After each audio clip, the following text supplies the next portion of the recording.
Hi, my name is William Cerf. I am the state chairperson of the Modern Whig Party of New Hampshire. We are a fledgling political party. There are very few of us. Uh, in fact, there's maybe about 3,000 of us total in the whole United States.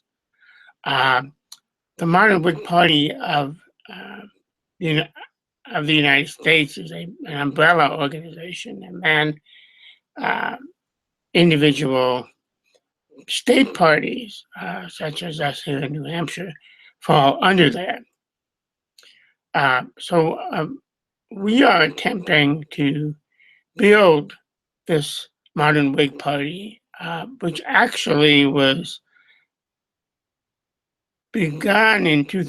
formally begun in 2009, although informally, some people started talking about this concept as far back as 2007, which would be almost 10 years ago.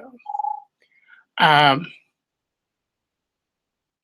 the idea is to create a, a modern political party that that looks at politics in terms of 21st century technologies, 21st century solutions, uh, 21st century uh, business.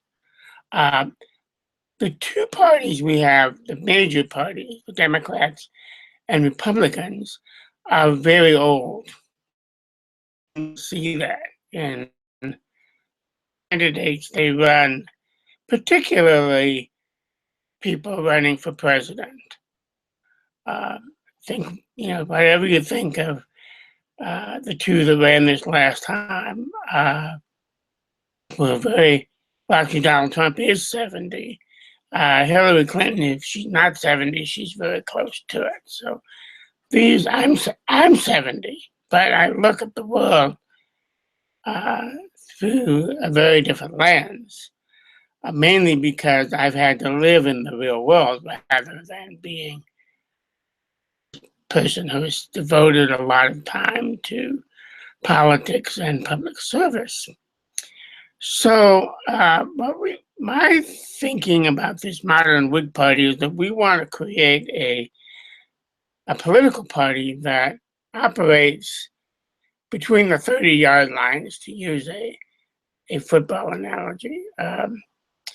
Not too far left and not too far right, but occupying a spectrum within this broad middle that would include people with lots of different ideas.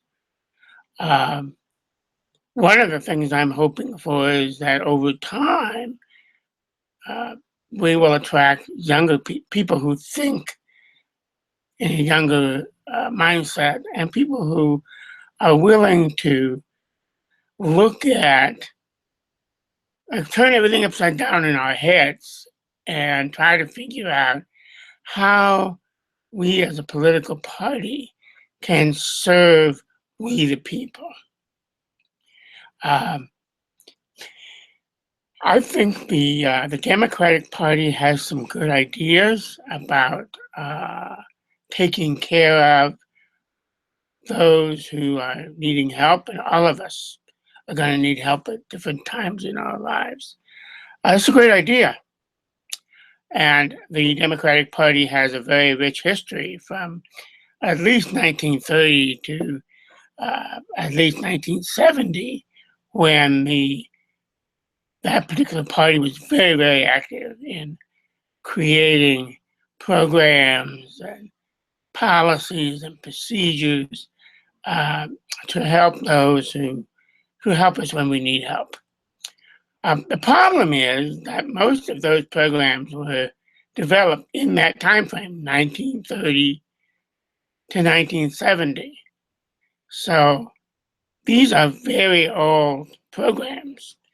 And one of the things that happens with any kind of institution is as it gets older, the years pass, and some of the same people, uh, who have been involved in these programs continue to be involved 10, 20, 30, 40, 50 years later. So, but the world is changing. And one of the things I'm noticing with uh, the Democratic Party is that a lot of these programs have just become bogged down in bureaucracy and policies, procedures, rules, regulations. It's just overwhelming, and particularly overwhelming for people when people are having emotional and or other difficulties.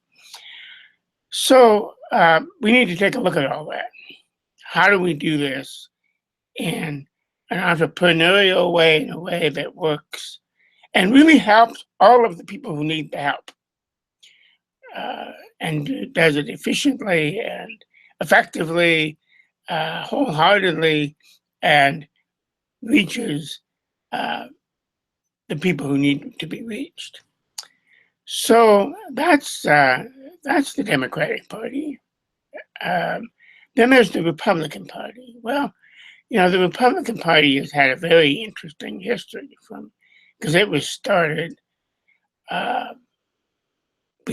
just before the Civil War by Abraham Lincoln, and actually some people who were members of the historic Whig Party, which unfortunately the historic Whig Party fell apart over the issue of slavery.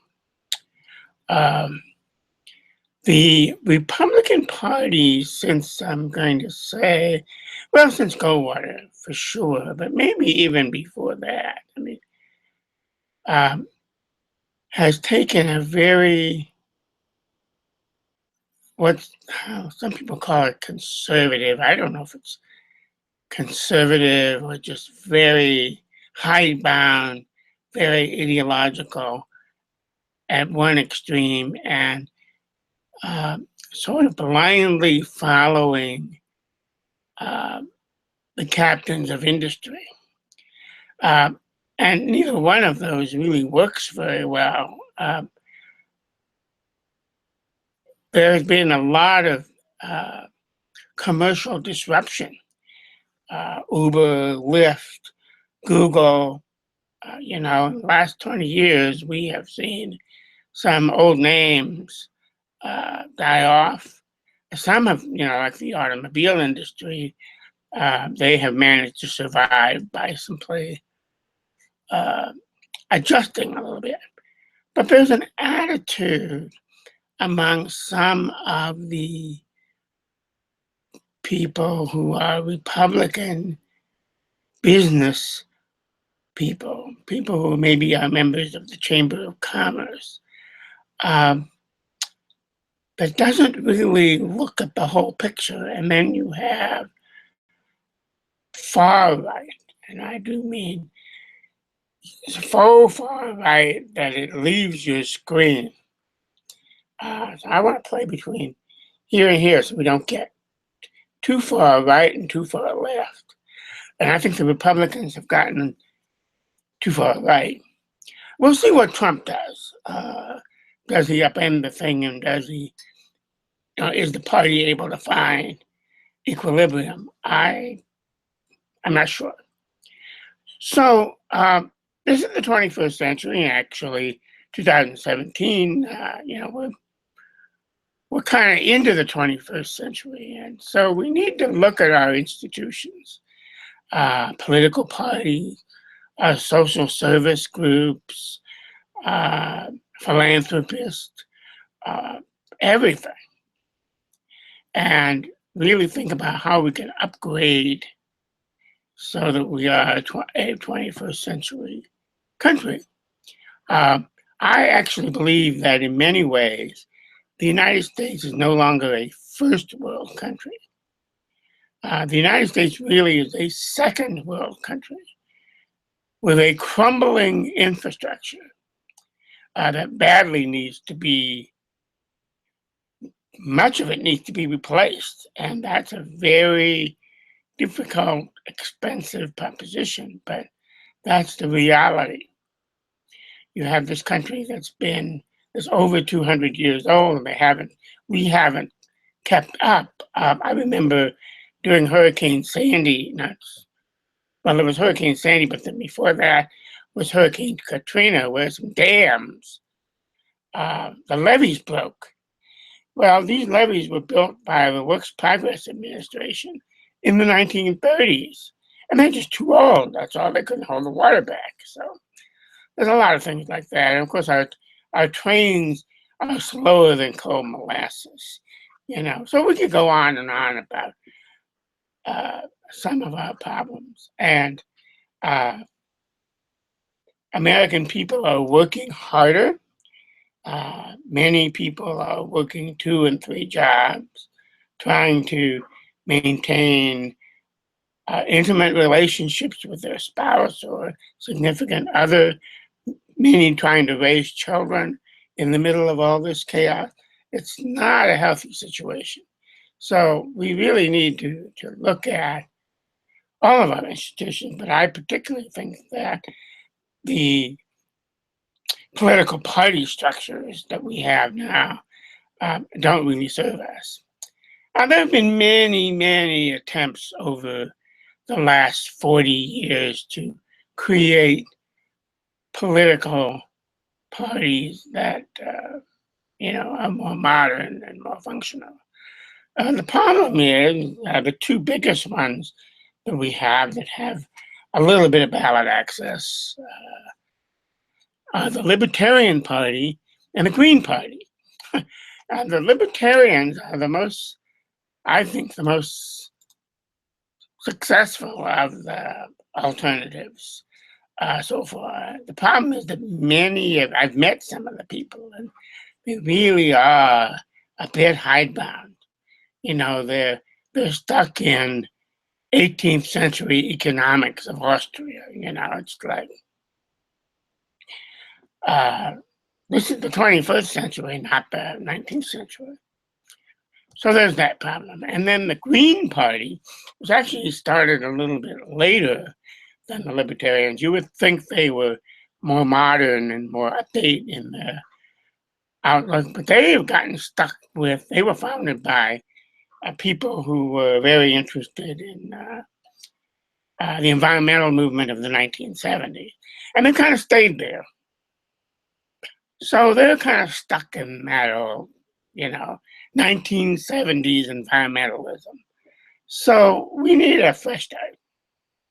And the only way it's going to happen is if people come together. Like I'm doing this YouTube broadcast today. I'm hoping later in the week that Steve Robert, our vice chair, will join us. We'll have another one of these. And I'm also hoping to figure out at some point how to post our social media presence, because we have Facebook, Twitter, and of course this YouTube channel, plus we also have a website. So that's, I think I've spoken far longer than I was intending to, but I hope you get some kind of an idea of what this modern Whig Party is. We take inspiration from the historic Whig Party of the time period 1820 to about 1860. I think the last Whig National Convention was 1856, or it might have been 1860.